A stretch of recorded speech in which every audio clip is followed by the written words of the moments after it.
વાંઢિયા ચોરી થાય રહી કા નથી આવતા?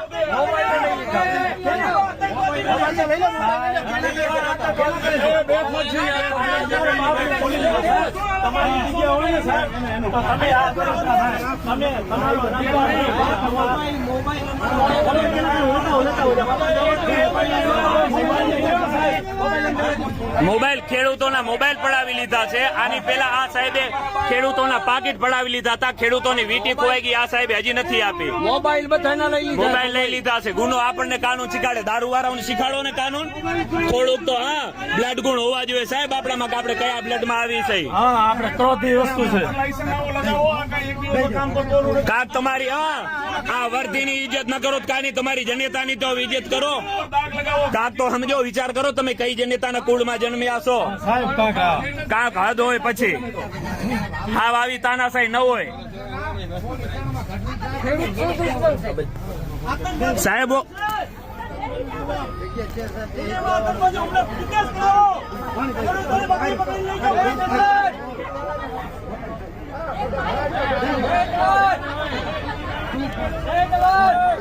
તમે જોઈ શકો છો બેનો બેઠી બહેનોને ઉપાડે છે રે આ લોકો.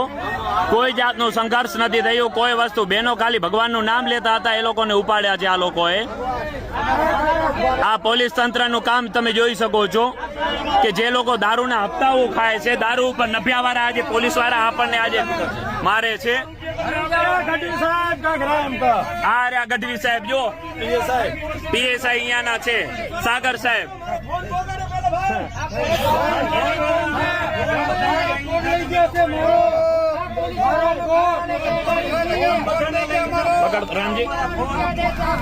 આની પહેલા જયારે સંઘર્ષ થયો ત્યારે સાગર સાહેબ હતા ડીએસપી બચાવ, ખેડૂતોને બોલાવ્યા કે આવો સારું તમને જવાબ આપે. એ સાગર સાહેબ અત્યારે જવાબ દેવા તૈયાર નથી. આ બધા દારૂના અડ્ડાઓ ઉપર જઈ અને દબાણ કરો તો ખબર પડે. મને ખ્યાલ છે ત્યારે ડીએસપી સાહેબ એવું કીધું હતું કે તમે બધા આવો, હું તમને જવાબ આપીશ.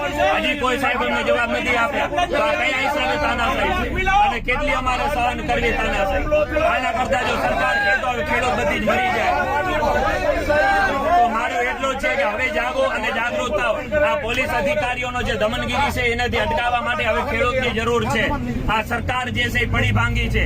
આપણા સાંસદ હોય કે આપણા ધારાસભ્યો હોય કે આ કૂતરા હોય, જે કંપની વાળા કૂતરાઓ જે છે એ લોકો અમને એવું કે છે તમે આવો, અમે ₹1000 દેવા તૈયાર.